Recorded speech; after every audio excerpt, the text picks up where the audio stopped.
Shalom, shalom, shalom. Alright, so I guess this video is going to be a little bit about, again, showing some of the books that I have. And basically, as a continuation of the last video, one question which still hasn't been answered: what do you have as in the Christian faith or the Muslim faith to offer someone like me who actually keeps the commandments? I happen to have all of your pamphlets, by the way. Let's see here. But first, again, let's take a look at this.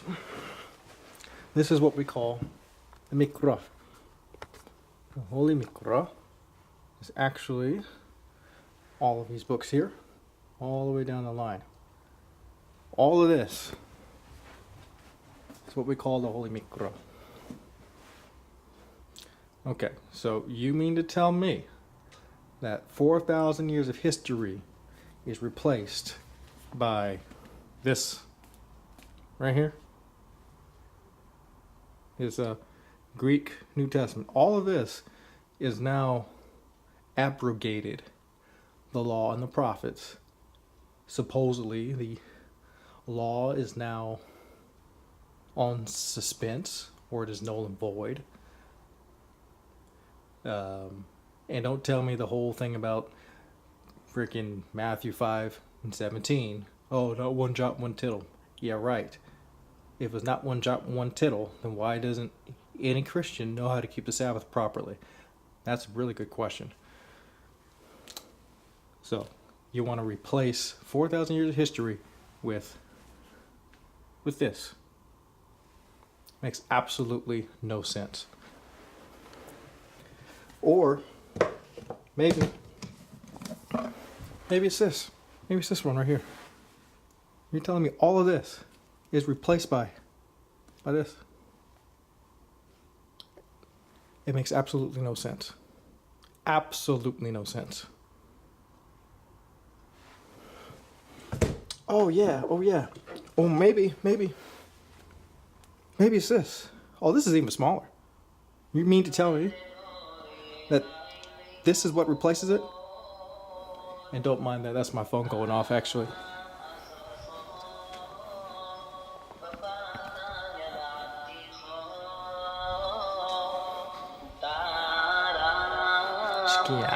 Shemash, it means the sun just went down. Alright. So, let's see here. So we've already been through at least 3 of your pamphlets. Yeah, I guess Christians, you guys have a lot of fun with these guys. But I actually read all of these books. That's what makes your apologetics very, very difficult for you guys to come and get someone like me.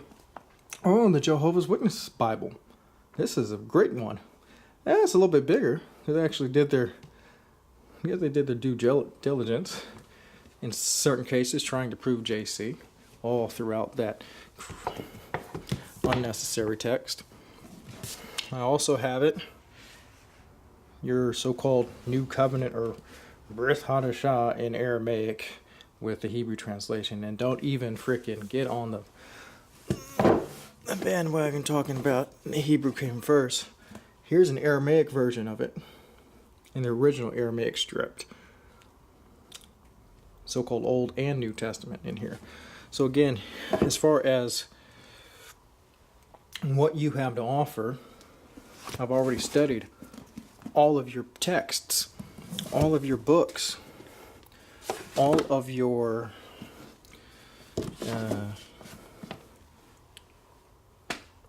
supersessions, I guess you could say. Every book that tries to supersede, so to speak, the Holy Mikra.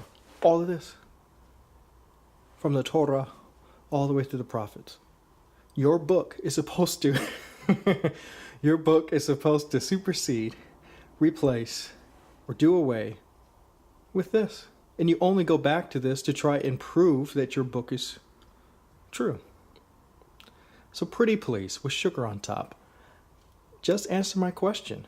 Let me know what you have to offer. What is there in the Quran, the New Testament, or any of these other Johnny-come-lately religions, as far as morals, as far as standards, law codes, that isn't already covered? Unless you are indeed teaching a completely different doctrine, which is the case, and you have to prove that God talked and spoke either in Greek or Arabic or English, and he stopped talking in Hebrew. That's what you're going to have to prove. So, as you can see, the Holy McGruff stands the test of time. It is still here.